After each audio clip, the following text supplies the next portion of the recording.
የወረዳው ውሃና ኢነርጂ ጽሕፈት ቤት ከየቀበሌው ለተውጣጡ የውሃ ኮሚቴዎች ስልጠና ሰጠ። በአማራ ክልል በሰሜን ሸዋ ዞን የባሶና ወረና ወረዳ ውሃና ኢነርጂ ጽሕፈት ቤት ከሰቆጣ ቃል ኪዳን ፕሮግራም በተገኘ የበጀት ድጋፍ ከየቀበሌው ለተውጣጡ የመጠጥ ውሃ ኮሚቴ አባላት ስልጠና ሰጥቷል።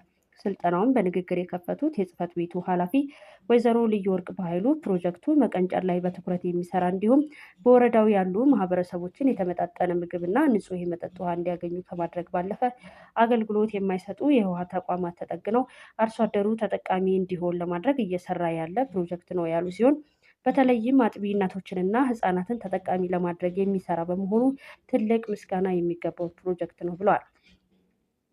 ስልጠናው ስርዓተ ምግብንና በወረዳው በአዳዲስ የሚገነቡ የውሃ ተቋማት አያያዝና አጠባበቅን እንዲሁም የሳኒቴሽንና ሃይጂን ላይ ያተኮረ ሲሆን የጽሕፈት ቤቱ ባለሙያዎች ስልጠናውን ሰጥተዋል። የሰቆጣ ቃል ኪዳን አስተባባሪ አቶ ሰለሞን ሙሉነህ በበኩላቸው ሰቆጣ ቃል ኪዳን በህፃናት መቀንጨር ላይ ትልቅ ትኩረት ሰጥቶ የሚሰራ ፕሮጀክት በመሆኑ ለማህበረሰቡ የተመጣጠነ ምግብ አቅርቦት እንዲኖር እና መቀንጨር ከኢትዮጵያ እንዲጠፋ ዓላማ አድርጎ ከመስራት በተጨማሪም ንጽህናው የተጠበቀ የውሃ አቅርቦት በስፋት ተደራሽ ሆኖ ማህበረሰቡ ተጠቃሚ እንዲሆን እንደሚሰራም ጠቁሟል። ዘገባው የወረዳው መንግስት ኮሚኒኬሽን ጽሕፈት ቤት ነው።